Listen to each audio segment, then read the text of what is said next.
Distance ఏమీ లేదు. ఏమనుకుంటారు? సూపర్బా.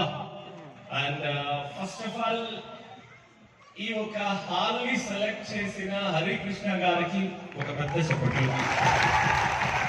Great, beautiful atmosphere. ఎందుకంటే కొన్ని విషయాలని కొన్ని స్థలంలో తీసుకోవడానికి చాలా ఇంపార్టెంట్.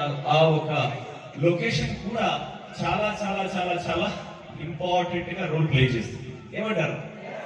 ఎలా ఉంది అట్మాస్ఫియర్?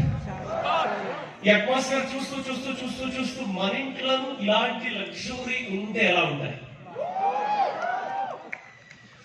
మా కాలేజీలో ఒక లెక్చరర్ నా లైఫ్ లో ట్రైనింగ్ సెషన్ లో ఎక్కువ ఆ లెక్చరర్ ని తలుచుకుంటుంది. సారీ టు సే దిస్, ఈ కాలంలో అలాంటి లెక్చరర్ దొరకడం చాలా రేర్. దొరుకుతారు, చాలా రేర్. ఇద్దరు లెక్చరర్స్ సార్, ఒకరు యుఎస్ సార్ అని, ఇంకొకరు ఎన్ఎస్ మామ అని. ఎలాంటి గ్రేట్ పర్సనాలిటీస్ అంటే తన జాబ్ ని జాబ్ లా చేయకుండా తన జాబ్ ని నేనేమే చేస్తాను దాన్ని పర్ఫెక్ట్ గా చేయాలనుకుని కాలేజ్ టైమింగ్స్ అయిన తర్వాత ఎక్స్ట్రా క్లాసెస్ తీసుకుని ఏ స్టూడెంట్స్ కి ఇంకా ఎక్కువ నేర్చుకోవాలి అని ఉంటారో వాళ్ళని అదే కాలేజీలోనే కూర్చోబెట్టి మళ్ళీ 1 hour 2 hours ఎక్స్ట్రా టైం ఇచ్చి వాళ్ళని తయారించి పంపిస్తుంటారు. అలాగే నా ఇంకొక హై స్కూల్లో ఉన్నప్పుడు నా ఒక క్లాస్మేట్, పాపం వాళ్ళు చాలా పేదరిక కుటుంబం. వాళ్ళ నాన్న బండిలో మూట్లు షిఫ్ట్ చేస్తారు కదా, దాన్ని తెలుగులో ఏమంటారు? మార్కెట్ లో మండిలో మూట్లు దించడం. అలాంటి పని చేసే వాళ్ళ నాన్న పని. ఆయనకి రన్నింగ్ రేస్ లో చాలా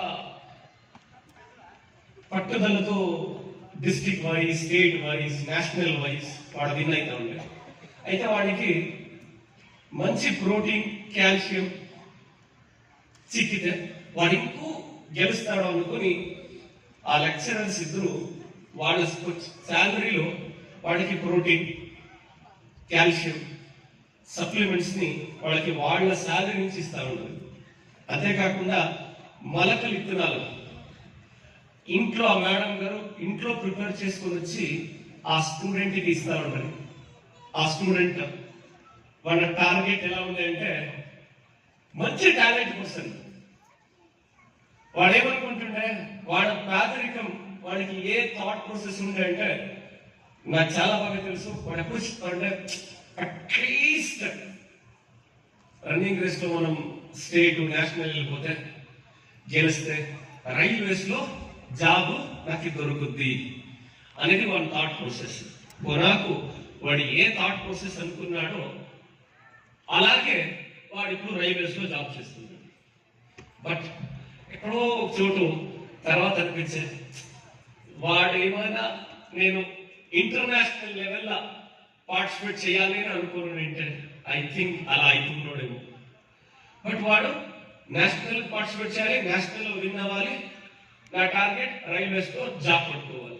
ఇప్పుడు వాడి లైఫ్ వాడు ఏదనుకున్నాడో అది వాడికి దొరికింది. మీన్స్ ఆ లెక్చరర్ గురించి ఎందుకు చెప్తున్నానంటే అంత హానెస్టీగా సర్వ్ చేస్తున్న ఒక లెక్చరర్స్ తర్వాత మనం ఇండస్ట్రీకి వచ్చిన తర్వాత వాళ్ళు చెప్పిన కొన్ని విషయాలని ఇలాగే కొన్ని ట్రైనింగ్ లో మాట్లాడుతూ గడుపుతుంది. బై లక్ ఏంటి అంటే వాళ్ళ ఇల్లు ఎక్కడ ఉంది నాకు తెలియదు.